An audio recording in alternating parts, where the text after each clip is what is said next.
Hello and welcome everyone. I'm Heidi Flood, Assistant Director of Communications and Corporate and Community Partnerships at the Boston Globe, and it is my honor to moderate today's conversation on addressing racial inequity in STEM education. I first want to give a big thank you to our sponsors at Biogen for bringing this event to life and for working with the Globe to put together an incredible panel of leaders in education in STEM. Thanks also to the hundreds of you for tuning in, and of course to our incredible panelists who I will introduce shortly. Before we get started, I want to cover a little bit of housekeeping. If you can see and hear me and all of the panelists, everything is working just fine. We're using a webinar format and not a regular Zoom, so the only people you'll be able to see and hear on screen are the panelists. Due to the volume of attendees, we've also disabled the chat and we will not be taking live questions. We did, however, receive a few audience questions in advance, so we will be answering those towards the end of the event. The webinar is also being recorded, so if you miss anything or if you want to rewatch today's conversation or share it with your networks, we will be sending a recording of the event to all registered attendees later this week. Without further ado, let's dive into our program. We know that the compounded effects of COVID-19, a struggling economy, a disrupted public education system, and deepening racial injustice are having particularly devastating effects on students and families of color. Racial inequities in STEM education that existed prior to the pandemic have been exacerbated and will have long-term implications. Economists estimate that the US economy could lose between $14 trillion and $28 trillion in the long run due to pandemic-related interrupted learning. As we know from a multitude of sources, including the Globe's reporting, interruptions to learning disproportionately affect students of color who face more challenges and barriers to access, particularly with virtual learning. Today, we will hear and learn from local leaders who are using collaborative, innovative approaches to advance STEM equity for the many students historically underrepresented in science across the state. To kick off our discussion, we have the honor of hearing from Lieutenant Governor Kareem Milner, who was excited to share some opening remarks with a special video message for us today. Take it away, Lieutenant Governor. Hi, everyone. I'm Kareem Milner, Lieutenant Governor. And I'm really happy to be with all of you today. Look forward to the panel discussion and the spotlight on STEM here in our Commonwealth and creating more access to opportunities in the great STEM jobs and careers that are so evident in our economy. I clearly want to thank Biogen and Boston Globe for your focus on this topic. It is so important that we have this discussion, and more so that we take the next steps. First and foremost, when you look at the pandemic response over this past year, clearly STEM was very evident everywhere. From the frontline response of our healthcare workers to the research and development and discovery of therapeutics and vaccines and a testing program to detect the spread of COVID-19 was amazing. When you think about manufacturers in our Commonwealth who participated in the manufacturing emergency response team to literally pivot from whatever they were making on their factory floors to making personal protective equipment, PPE, for people in this Commonwealth and around the globe. So when you look at all those kinds of jobs and all the people that helped us over the course of this past year, they all had some type of STEM skill that was really essential to our success. When you think about our innovation economy here in Massachusetts that we are so proud of, 40% of our workforce is related to that economy. And this requires specific skills around advanced manufacturing, life sciences, IT, the defense production that we have here in the Commonwealth. And these skills come from people that have been certainly focused on their education, obtaining a certificate or a license or a degree to be able to become employed in these areas. And why is that? Well, you think about STEM jobs, they pay more. You think about 1 out of 5 STEM jobs in our Commonwealth only requires a certificate or maybe even an associate's degree. But we need all of the talent, from someone who has a license or a certificate with a STEM skill to the PhDs that do the research and discovery here in our Commonwealth. And as proud as we are of the talent pool that is very much a part of our innovation economy and our life science economy, it isn't diverse enough. And we need to do more in order to make sure that the talent pool is not only robust, but it is also diverse. Think about this stat. 47% of the workforce in our country is comprised of women, yet 25% of women hold computer science jobs. 15% of women hold engineering jobs. Clearly, we need to encourage more girls and women to develop the skills for these kinds of jobs that will continue to grow. When you think of our Massachusetts STEM workforce, it's 76% white. It is clearly not diverse enough, and Black and Hispanics are underrepresented in our STEM workforce. So we know we have more work to do, and together we can not only continue to build a robust talent pipeline for STEM jobs and careers, but we can diversify it.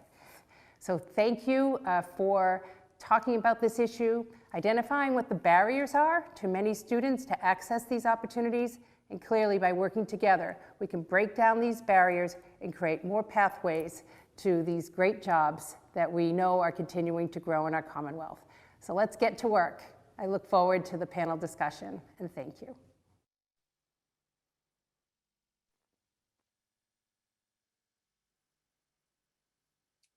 Thank you so much, Lieutenant Governor. That sets us up nicely for today's conversation. So without further ado, I'm going to ask our panelists to turn on their cameras so you can see their faces. We're thrilled to be able to talk about some exciting opportunities to build STEM education equity here locally in Cambridge and Somerville through Biogen's STAR initiative. STAR, which stands for Science, Teacher Support, Access, and Readiness, is a STEM education ecosystem that brings together 6 nonprofits and both the Cambridge and Somerville public school districts. I know you see a lot of faces on screen, so before I start the conversation, I'm actually going to introduce everyone first so that you know who everyone is. We're going to learn more about the STAR initiative from Biogen's own Johanna Jobin, who is the Global Head of Corporate Reputation and Responsibility and the Executive Director of the Biogen Foundation. Just give a little wave. Joining to share perspective from 2 of STAR's nonprofit grantee partners, we have leaders Ben Clark, who is the Executive Director of En Route, Maisha Moses, the Executive Director of the Young People's Project, and providing leadership and perspective from one of STAR's school district partners, we have Kareem Milner, who's the Director of the Agenda for Children in Cambridge Out of School Time. We're also especially fortunate to have 3 amazing high school students, Emily, Ifra, and Miriam. These ladies have the most important voices in the conversation today and are just coming out of class, I believe. So thank you so much for joining us and sharing your time. Each of them participate in 3 of Biogen's STAR Initiative grantee organizations programs. So to start off our panel, I first want to introduce you all to Johanna, who in her role as Global Head of Corporate Reputation and Responsibility, develops and implements programs to fulfill Biogen's mission as a responsible and purpose-driven company. She also serves as the Executive Director of Biogen's Foundation and leads Biogen's global community engagement strategy with a strong focus on providing equitable access to inclusive science education through its longstanding Community Labs program. Johanna, I would love it if you could share a brief history of the STAR initiative so that our listeners can learn more about it. I'm just curious what made you invest this way and what Biogen's goals were at the outset. Absolutely, and thank you, Heidi, and truly appreciate you and the Globe for taking the time to address such an important and timely topic. And it was so lovely to hear the Lieutenant Governor talk about this topic and to hear the administration's ongoing support of STEM access and equity, especially how that is important to our innovation economy. So a little bit about the work that we're doing. For those who may not know, Biogen, our mission is to transform patient lives by pioneering and leading in neuroscience. And we pride ourselves on employing some of the best and brightest in the life sciences industry to enable future success. We must ensure, to enable our future success, we must ensure that as leaders, we continue to build the intentional talent pipeline, and we provide students with opportunities to succeed. And that's where the Biogen Foundation comes in. The Biogen Foundation has been committed to increasing equitable STEM learning opportunities for young people in the communities in which we live and work. For example, Biogen has one of the longest running community labs in biotech industry across Massachusetts and North Carolina. But now, more than ever, we are committed to addressing the roots of racial inequities in STEM education. And one of the ways we are doing this is through our foundation's flagship STAR initiative. STAR is working to address racial inequities in the STEM talent pipeline in the greater Boston region. And we've begun this work by investing in the communities in our closest neighborhood, Cambridge and Somerville. So let me tell you a little bit more about STAR. So STAR stands for Science, Teacher Support, Access, and Readiness. We launched it in 2018 and through a 4-year, $10 million investment. And we did this because we realized to truly address systemic inequities in the educational system, we needed to take a long-term view and a collective action approach.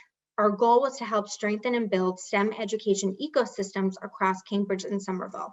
This ecosystem approach to us means that the sum of the parts, or the organizations unifying and taking this collective action, collectively they have a deeper impact than working independently on their own. So today with STAR, we have 6 nonprofits, high-performing nonprofits that partner with us across STAR. And through them, we also coordinate a multi-stakeholder network that includes the district education leaders. And together we serve students historically underrepresented in STEM, college, and career pathways, notably students of color. For example, in this current school year alone, even despite the challenges of COVID, our STAR grantees have served almost 2,000 students and over 200 educators in the first semester alone. And in just over 3 years of this work, I'm proud of what we've accomplished so far. And I'm sure my esteemed colleagues on the panel today can attest to our efforts. It's truly a collaborative approach to this work. And more importantly, you're going to hear from the students. And I'm excited that you'll hear their firsthand experiences with these organizations so far. The STAR STEM ecosystem, of course, is just one approach to addressing racial equity in STEM education. But as our panel will indicate, STAR's impact is strengthened by the deep investment of the nonprofits and public school systems and working collectively. I do feel that we're just scratching the surface on what can be achieved, and there's more work to be done, but we do hope that this will inspire the next generation of scientists who we hope will make this world a better place. So thank you, Heidi. Thank you, Johanna. Before we hear from some of the folks who lead your grantee organizations, I want to kick it over to our students first. And Ifra, I'm going to call you out first. Ifra, you're a 10th grader in Cambridge Public Schools, and you're involved with Breakthrough Greater Boston. Could you share with us just a little bit what you're learning in the program and what sparks joy for you? I've been hearing about Breakthrough since I was in elementary school because both of my older siblings attended Breakthrough before me. Breakthrough is a 6-year college prep program starting with students during their 7th grade summer until their high school graduation. During the school year, we were expected to take multiple field trips. Some that caught my interest were trips to Novartis, Biogen, and Jounce. These field trips exposed me to the biotech and pharmaceutical industry, which has become a big interest of mine. This interest is totally different from my interest in middle school, in which my mindset was strictly on law and humanities because my grades were generally better in those classes at that time. I discovered through these field trips how much I love biology and the production of medicines, and this led me to take advantage of the biotech class at Cambridge Ridge and Lytton and incorporate it into my freshman and sophomore year schedule. That's awesome. And can you share one thing that you love the most? You mentioned biology, but do you have a favorite subject in your studies? I feel like biotech is definitely my favorite class right now at school. I feel like a specific focus we've really done was immunology, especially around production of vaccines, and I really found interest in that. It's a good time to be paying attention. It's great. Emily, I'm going to turn it over to you now. Emily, you're an 11th grader in Somerville Public Schools, and you're involved with Enroute. Could you share a little bit about your experience and what sparks joy for you through this program? So this is my first year being part of Enroute, and at first I was kind of afraid to join because I was doing sports and I didn't have time, but due to the COVID, I decided to join, and it's the best thing I decided to do because it's been helping me a lot with my communication skills, and I have mentoring 2 times a week, and then they help me with my math homework and chemistry homework. And then I also can practice my communication skills because I'm a shy person, so I have some problems talking in public. So they've been helping me a lot with that. You're fantastic. Thank you so much. And I can see Ben, he's in the corner of my screen cheering you on. So thank you for sharing here with us today. And lastly, I want to turn over to Miriam, who's an 11th grader in Cambridge Public Schools and involved with the Young People's Project. Miriam, could you share a little bit about your experience and what sparks joy for you in this program? Yeah, so I started working with the Young People's Project on October 2018, and yeah, the Young People's Project has impacted me in various ways, both in my academic life and my work life. Some skills that I've learned were planning, facilitating, teaching, and much more, and those has helped me like increase my professional skills in the real world. A joy that I really like working with the Young People's Project is just being like a part of the progress of teaching young kids and helping them find fun through math and seeing them and like reaching their educational goals. Also, another thing I really like is that there's always like room for growth. When I started in 2018, I was a very shy person. I didn't like talking in like groups of people. Now I'm obviously doing this, and there's a large group of people. And yeah, I see tremendous growth in myself and with a lot of my coworkers. And yeah, all in all, YPP continues to help me impact me positively. That's so awesome. Thank you for sharing. I know you have a fan cheering you on right up above you in my screen, but Maisha Moses is here. Maisha is the executive director of YPP, and YPP, Young People's Project, uses math literacy to develop the abilities of elementary through high school students to succeed in school and life, and in doing so involves them in efforts to eliminate institutional obstacles to their success. Maisha, thank you so much for being here with us. You have deep experience as an organizational leader and an advocate for youth with YPP and with the Algebra Project. You also have the personal experience of having been a student in Cambridge Public Schools. And as you mentioned to me in our conversation, one of the only Black students in your honors classes. When you and I caught up, you mentioned that progress towards greater equity, and particularly in STEM, has been slow. What would give you confidence that we're making progress as a community in reducing racial inequities in STEM education? So I think to this question of what would give me confidence, I want to reference a word that Johanna used when she was giving her introduction, which is trying to understand the root cause and getting down to the root cause of the problem. And to your point, progress has been slow because the problem is so very deep and so very complex. And what I think gives me confidence, especially with this work with Biogen, is that the foundation and all of the partners have really been leaning into equity as the focus and not shying away from talking about the root cause of the problem. And as I understand the problem, this comes from my experience, as you mentioned, in the Young People's Project, which grew out of the Algebra Project, is that there's this new issue that the planet is looking at, and the Lieutenant Governor was talking about it, which is that we're shifting to a technological society. And so the education system hasn't caught up with that yet. And at the same time, that's happening in the context of our country's history. And what has become clearer to me over the past year or so, in terms of the way that I think about the problem and talk about the problem, is that America really does have a caste system.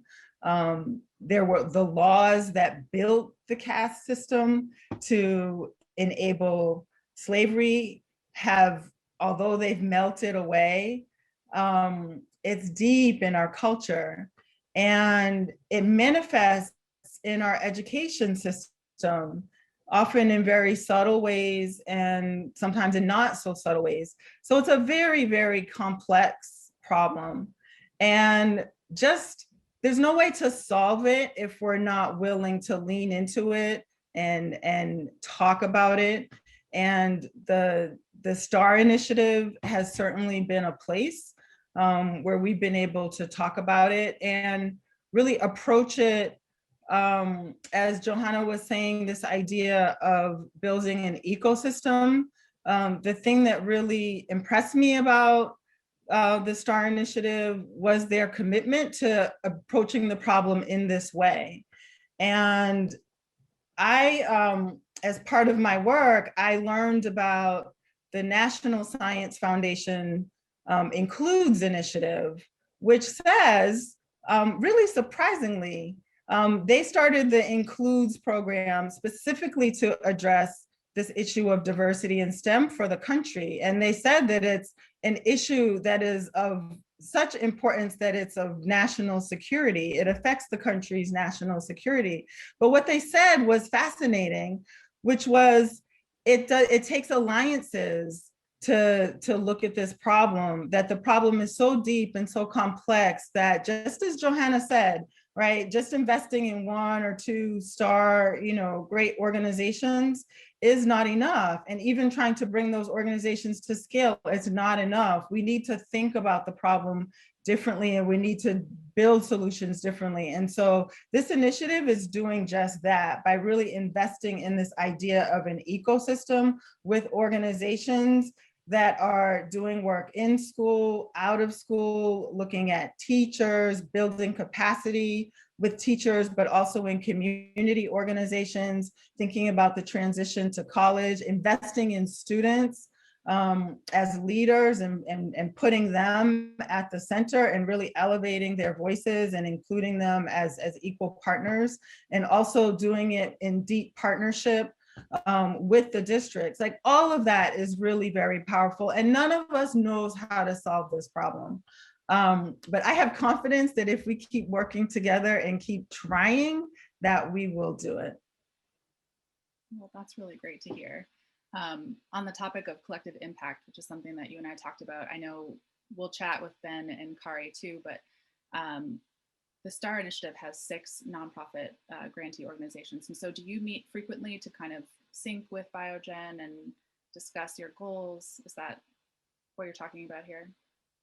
Yes, we do. And Ben and Johanna can certainly talk more about it, but the group meets monthly. Representatives from all of the organizations meet monthly. We've talked a lot about shared goals and shared measures, but also like relationships. We're leading a nonprofit organization, right? You tend to sort of get in your silo. And so I've built relationships that I never would have been able to build, not only in the district, but with these other organizations over the past 3 years. And so again, we're searching for the synergies in our work. We're beginning to be more aware of what's happening, what other organizations are doing, the impact they're making. It makes all the difference in the world. Yeah. I just want to note for listeners who are joining in, if you don't know, Biogen is located right in Kendall Square, and the community lab is right in the heart of it. And so a lot of students actually in pre-COVID times could go into this beautiful facility to use all of their lab equipment and learn there. And Biogen has also done a really fabulous job of pivoting to make this accessible during COVID times for remote programming. So the fact that you're still meeting monthly and working as a collective to keep this moving forward is really impressive. But I do want to talk to some other folks too. So Ben, I'm going to kick it over to you. Ben Clark is the executive director of En Route, which is an organization whose mission is to empower immigrant youth to achieve academic, career, and personal success through inspiring out-of-school experiences. Ben, thank you for being here and for your leadership. Your organization is grounded in the empowerment of youth. And one area I'd love for you to speak about relates to the efforts to increase diversity in STEM talent pipelines and to focus on engaging students in college. Can you share a bit about the students that you serve at En Route and what kinds of supports and resources you provide? Yeah, sure. Thanks, Heidi. And thanks, students, for sharing. I'm always inspired to hear from all of you. Thanks, Maisha, and Chad as well.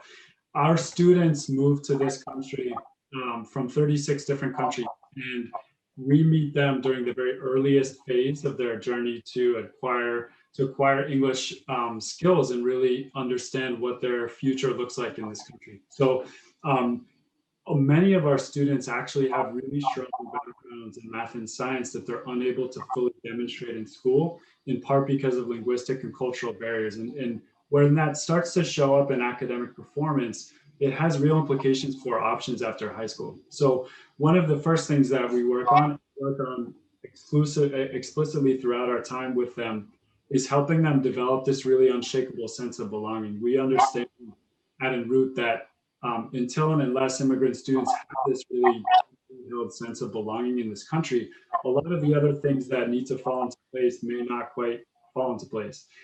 So that sort of underlines everything that we do. Specifically, the types of supports that we provide include academic support through one-on-one tutoring, and supplemental academic supports like this cool initiative that we started called Math Circles.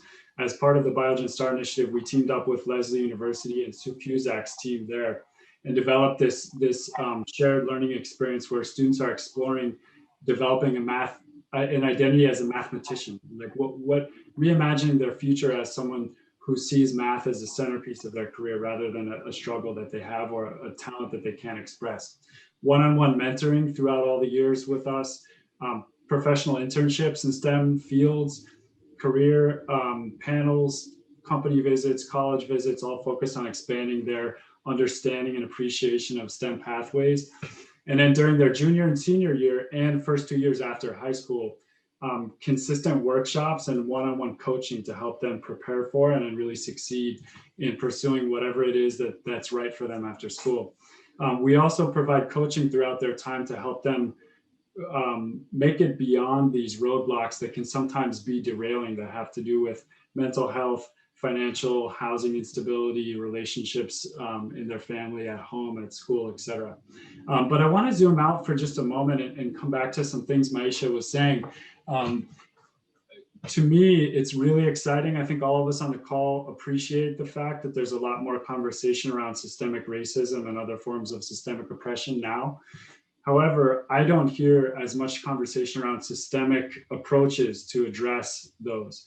And that's kind of, for me, where the Biogen Star Initiative comes in. It's deliberately designed to be a systemic approach with a systems level investment behind it. And it actually brings together the individuals and the organizations around a table that are well positioned to make systems change. And when we think of these types of issues on an individual level, why didn't this student make it into a STEM career? Why didn't that student? We sometimes come to the conclusion that responsibility lays on the shoulders of the student or their family or a teacher or professor who let them down. We know better than this.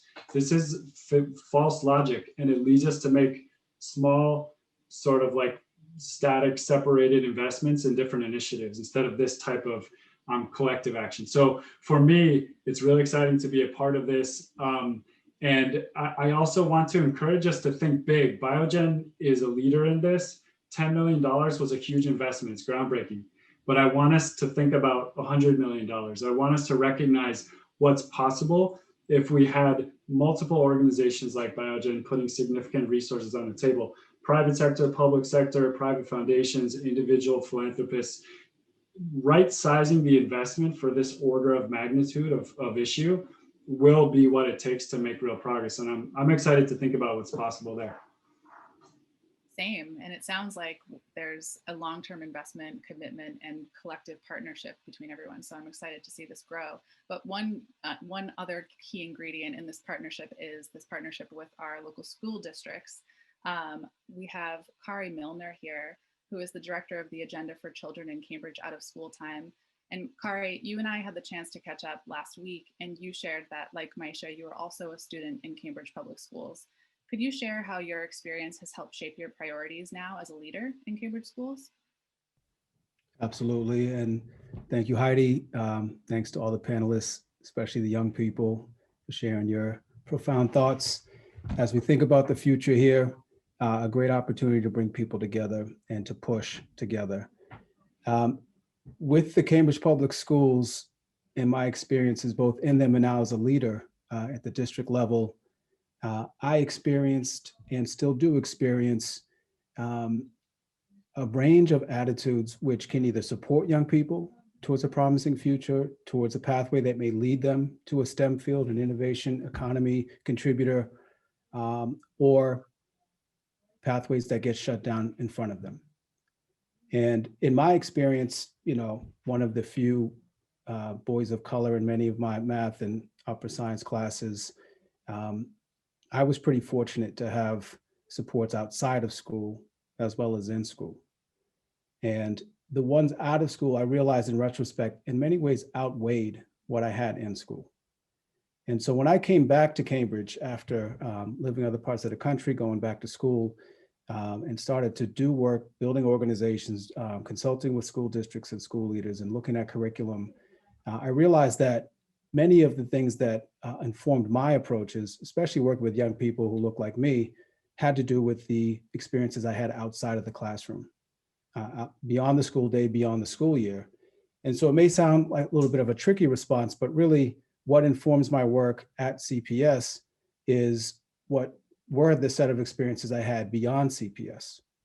And I think for more people than maybe and at first blush would realize, what you experienced out of school has as much to do with who you are today than how you did in school, right? And I think the other thing I've learned over time is it's not often until maybe you're a senior or maybe the end of your junior year where people in schools actually start to push you and value a bit more about what you do out of school. And they say, what are you going to do after school, right? When you apply to college, you apply to a job. The questions that we ask folks is like, what makes you different? What are you invested in? What have you been exposed to? And it's like, yeah, we know you did well on these tests, or you went to school, you attended, you got your diploma, you got your degree. What makes you different? And I think because of all the inequities that have already been talked about today, and I'm sure we'll keep drilling in on, because they're not going anywhere. They're baked in, they're fortified. They are, we can just look in the news, they are being remixed in front of our eyes. As soon as a little progress is made, people are busy at work, ready to undo that progress. And that's something that our young people face in classrooms, at home, as they grow up through the decades. It's very real. The other things I can add in terms of my experience that I would say elevate the values I push for have to do with opportunity, right? So we're looking to close opportunity gaps whenever possible. We also are looking to have high expectations for all young people, and to push our school leaders and our classroom teachers and everybody in between to think about the common and high expectations we need to have for every young person, and not to see those who do well and those who have, sort of the, they present themselves in such a way that says, hey, that kid has a promising future. They're kind of exceptional, right? I'm trying to distinguish between expectations and looking at somebody as exceptional. And that's often what happens with young people of color, right? If we're able to show that we can shine in certain ways, especially in classrooms, we're the exception, right? And in fact, we need to be the expectation. And I think that looking at district level, systems level, even state level, we heard from the Lieutenant Governor, we have to understand, what are we valuing? What are we investing in? And how do we best support our young people to move forward and be able to walk out of high school into the next phase of their life, capable of being contributors and having success for themselves and their families. Thank you, Kari. On that point of investment, I'm actually going to kick it back over to Johanna.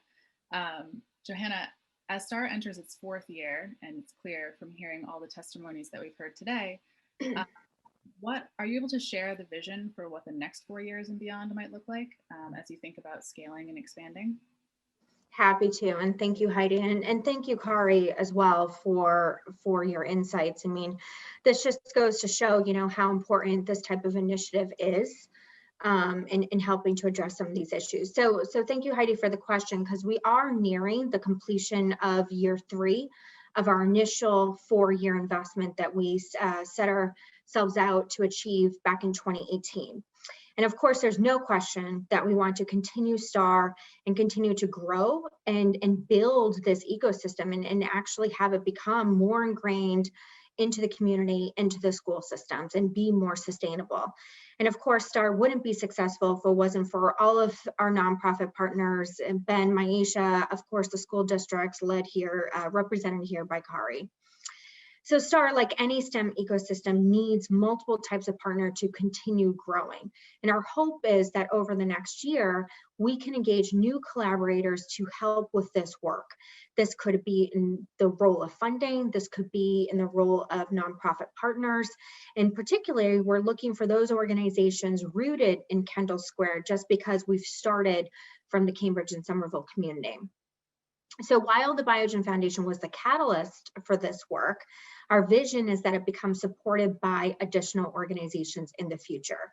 And already we're beginning to explore different pathways for STAR to grow beyond year 4. We're asking ourselves, for example, should STAR deepen in Cambridge and Somerville with our existing partners? Should we add new nonprofit organizations? And should we even expand to other cities in Greater Boston where STEM inequities occur in a number of different cities around the Commonwealth? So our STAR partners are critical in determining where we are going.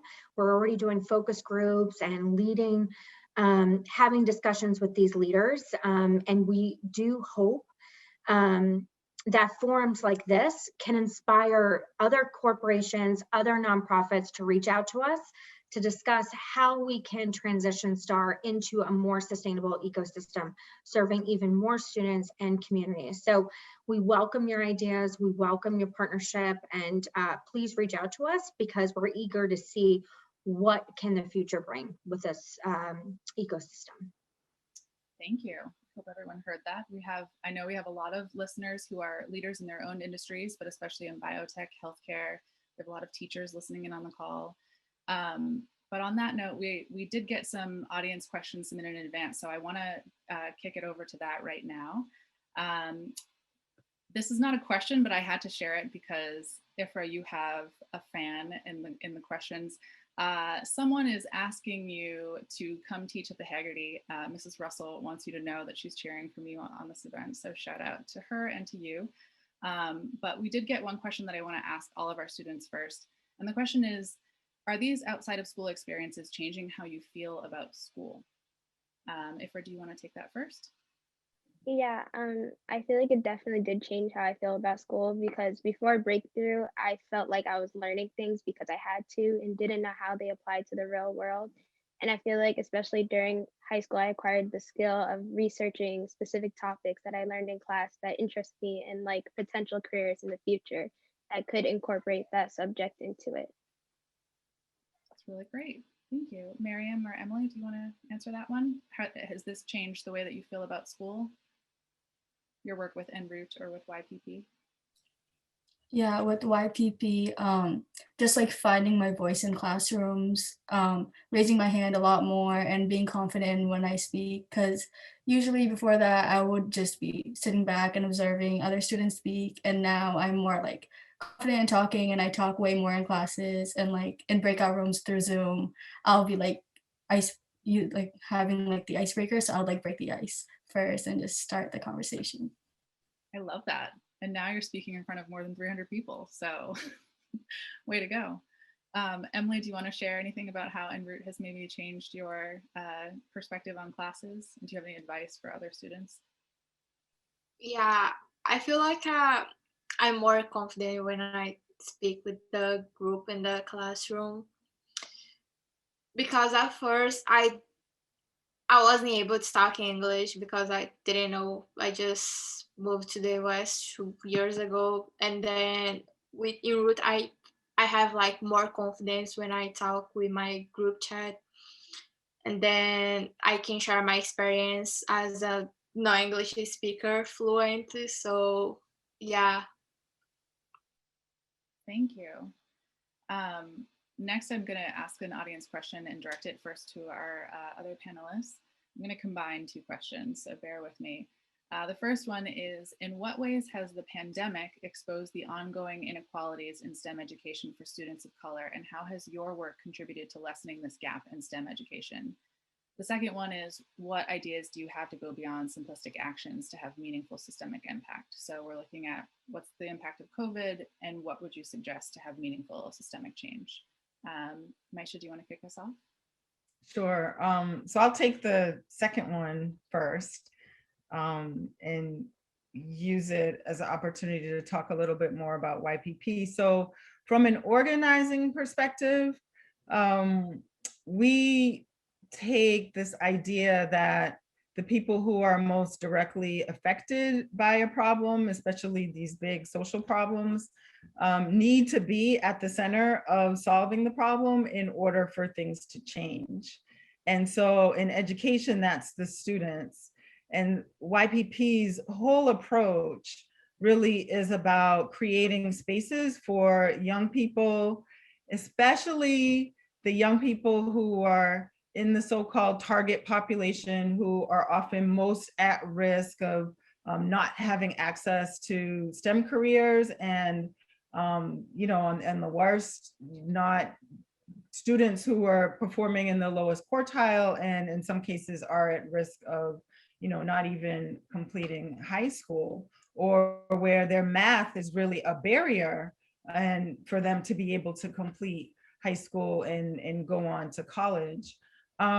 So we want to work with those students and create spaces where we can invest in them as leaders and as problem solvers and as change agents. We also think that the best way to learn something is to teach it, and that the teachers have a lot of the airtime in the classroom. And so how can you create spaces where students can have more of the airtime?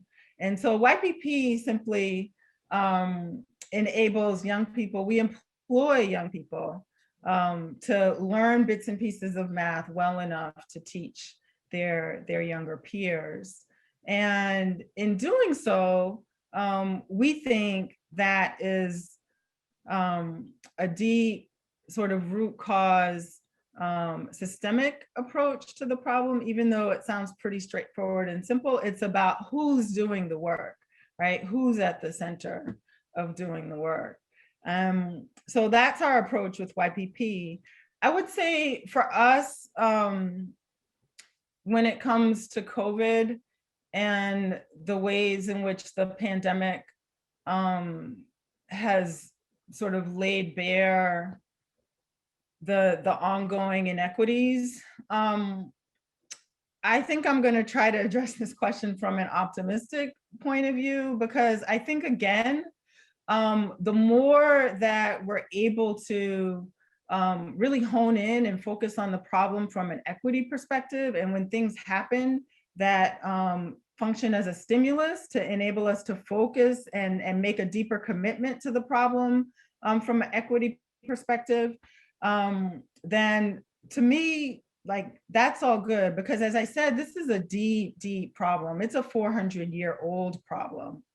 And so the more we see it, the better off that we're going to be. And our approach was really to keep connectivity and relatedness central in our shifting from in-person learning to online learning. Like, we do a lot of, as Miriam said, we do a lot of math games. It's very physical.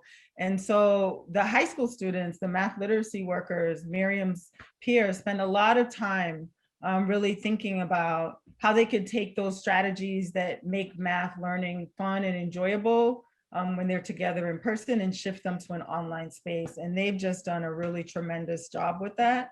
But again, sometimes the solution can be simple, like just really keeping front and center the idea that relationship building and connectivity is the most important thing. And when we're working in out of school time, like, it's easier for us to say, okay, well, this is what we choose to focus on. We don't have as many pressures as schools do, right? To still try to think about testing and all the other things that schools had to try to think about. So I guess that's what I have to offer around that question. That's a lot to offer and really wonderful. Kari, I'm wondering if you wanted to add anything to that, just as a leader in the school system, you know, to this point of being able to focus more specifically on students and offer more than schools can. How is this helpful to have these partners to work with?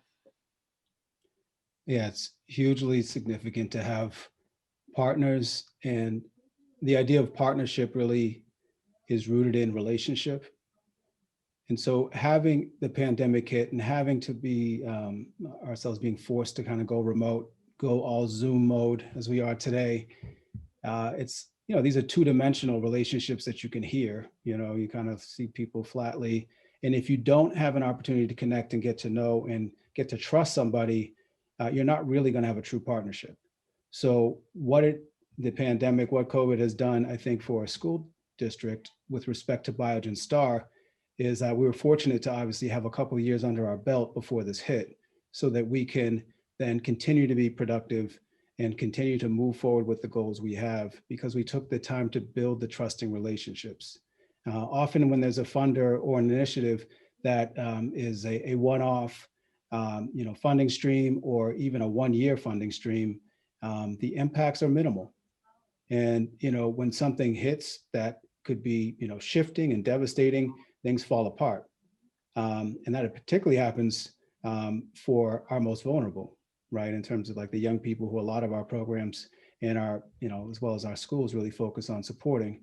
So that would have happened at a higher rate than it did with Biogen Star in place. These organizations, the coalition continued to grow, it continued to strengthen, and we still have a positive outlook.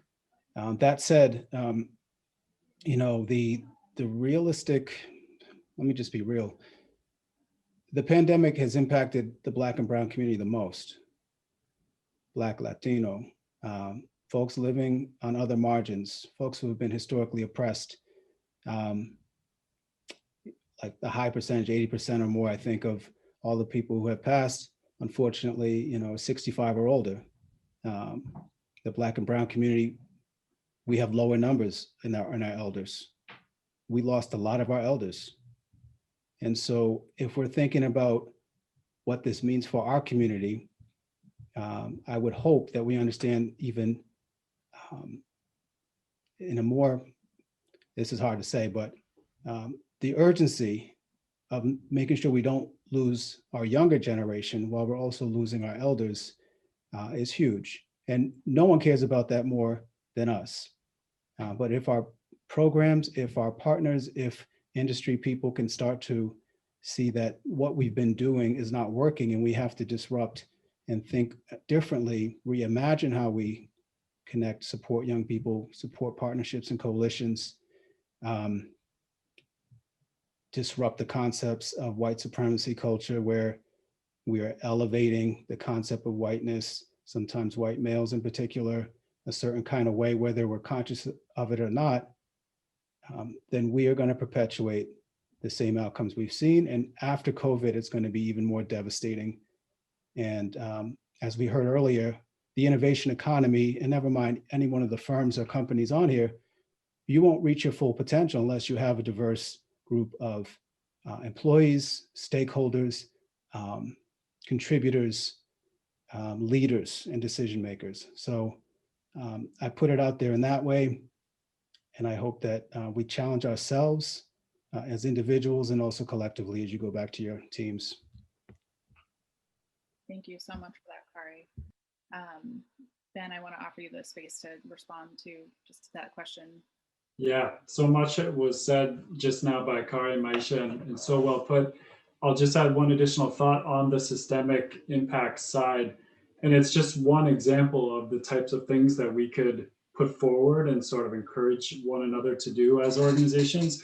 I would love to see us move from a place where we're sort of embarrassed as organizational leaders and organizations to say publicly this is where we're falling short and this is what we're doing about it, to a place where we're embarrassed to not say that, because we're all falling short. Our organizations were all came into being and have been deeply steeped in systemic racism. And so to be honest about it and to say, here are my public commitments, here are 5 concrete things. And it doesn't matter if you're a small nonprofit like Enroute or you're a giant global company. We are proud to share with our community that these are the things we're working on. These are the mechanisms we're using. These are the goals we have to make real progress, whether it's about hiring, whether it's about representation and leadership, people of color, women, STEM especially, whether it's about pay equity, women being paid the same as men, people of color being paid the same as white people. Those are measurable things. Those are outcomes we need to name and be proud to pursue together. And I think part of systemic impact is coming together in public space and saying, this is what we're working on, and sharing ideas of how we can each do better. I know that sounds naive. I know it's not going to happen tomorrow, but I think it's part of our progress as a society to just interact with one another in that way, and move forward honestly towards a different situation. Yeah, it's spot on. I mean, that's what we had talked about earlier when Maisha was mentioning sort of these core ingredients for actual systemic change. Like, it sounds like this collective has the investment, the leadership buy-in, the collective agreement and regular meetings, and there's a goal and a vision for long-term sustainability, which was really, really great to see. Johanna, I want to just throw that second part of the question to you too, just to close us out before we kind of do some follow-ups. But I know you shared the vision for the future of STAR, but are there ways that individuals and companies can support its growth? Yeah, no, thank you, Heidi, and thanks to all the panelists. The one thing I do want to mention, just Heidi, before we get to the second part, that first part of your question, I do think that the STAR organizations were uniquely equipped to help students and respond during the pandemic. And then there were a lot of ways that these organizations stepped in to address basic needs and even emotional needs for many of the students that they serve and their families. So that meant housing, food, reliable technology and internet access, mentoring and counseling. So there was a lot of work that STAR really helped to jump in on to make, to support these students and families. And also the foundation, we had our funding be unrestricted so that just to allow more flexibility in allowing these organizations to be nimble in helping these students. So to your second part of the question, where I'm so motivated, inspired, moved by what was said here, especially by the students. And just this is case in point why this work is so important. And I think STAR working in this collective ecosystem does have some unique attributes in that we can help those students who sometimes can fall through the cracks in remote schooling or in other types of programs. This work allows us a certain level of flexibility, and STAR is playing a critical role. And I think this is an opportunity to collectively bring other like-minded companies who have the same type of objectives in supporting STEM access and building this innovation economy that we just talked about, bringing together other organizations like an Enroute, YPP. There's a number of others out there that I know that we can work on. I just see that we can tremendously build on some of the great foundation that we've learned these past 3 years and soon 4 years. And we do hope that this becomes a model for the future. I would love to see this expand, not just within Cambridge and Somerville, but other communities that are in need. Like Kari was mentioning, the devastating impacts of the pandemic is facing a lot of students of color as well as low-income students. And I think that there's more that can be achieved. And I'm excited and eager to hopefully build and even scale this initiative. So again, just want to thank everybody's time, because I do think we're at a point where we do want to try to see what can be, what's next. And I do have a good feeling about more that we can achieve together. Thank you. I actually forgot, I meant to ask you, Johanna, we had talked about this, that you do have the physical space of the community lab, but that you have did a lot of your programming to virtual, so I'm wondering what's going to stick. Are you going to keep some of the virtual programming and do a combination once you're able to welcome students back into the lab? What does that look like, and how has that changed the scope of STAR? Great question. So like these nonprofits, we also had to mobilize quickly with the pandemic and move to virtual learning. And to help us do that for our community lab, we actually partnered with the Lemelson MIT program. So we started providing virtual learning to our Massachusetts and North Carolina students. And we actually just launched the program globally. So there are some great innovations and benefits that came out of the pandemic to just think a little bit differently about this curriculum. So we've already translated it to 3 languages, and we're offering this to a number of our affiliates globally, and we hope to translate it more. At this point, our plan is to continue our work in Massachusetts and North Carolina. So when we do come back to the office, which I know one day we will do the in-person experience as well. And then we will balance that with some global programming that is virtual. For example, we actually even have a Saturday spot. If you go to our website on the Community Lab to learn more, Saturday, I believe it's the 24th, right after Earth Day, we're doing a whole session on climate and health and the science behind that. So that is open to students, teachers, parents. So some of this work we do hope to continue, and it just might be some interesting time zones, time frames to accommodate a global audience.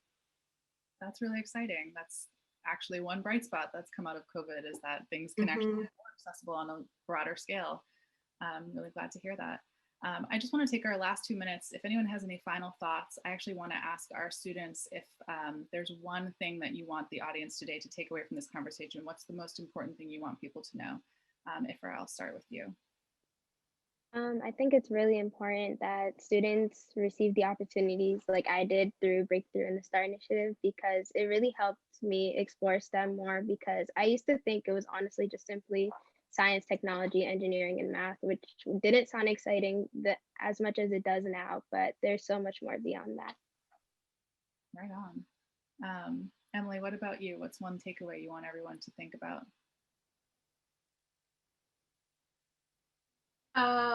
Like Ifra said, I think it's very important for us like to participate in these things, because the community will always help you. They will encourage you doing things and research things. Like in route, I even doing like interviews, and I hate doing interviews. I'm doing internship for Somerville Media Center, which I work with cameras, and then we go through the small business, and then we do small interviews and edited videos and then post. And this has been helped me a lot, because I'm a really shy person, and then now I have the opportunity to try to talk with people and stuff like that. That's so awesome. Thank you. And Miriam, what about you? What's one thing you want people to take away from today's conversation? Just like being out of your comfort zone, because if I never took the opportunity to be a part of the Young People's Project, I would never have like all the amazing opportunities that I have now. So just taking a leap and just focusing on the benefits rather than the doubts. That's really awesome. I also didn't realize, Maisha had mentioned this, but are you teaching younger grades as part of YPP? Yeah, I teach middle schoolers from 6th to 8th grade. It's amazing. I'm so excited to watch Ifra and Miriam and Emily just light the world on fire in the future. And I'm so grateful for everyone joining us today. I wish that we had another hour for this conversation. Feel free to come back if you ever want to do another event with the Globe. You're all going to be receiving an email from Boston Globe Events with a link to this recording. We're also going to share some information on the STAR Initiative, especially that April 24th event that Johanna just mentioned, for ways to get involved with the Community Lab and learn and support its work. Thank you so much for joining us, and have a great rest of your evening. Thank you.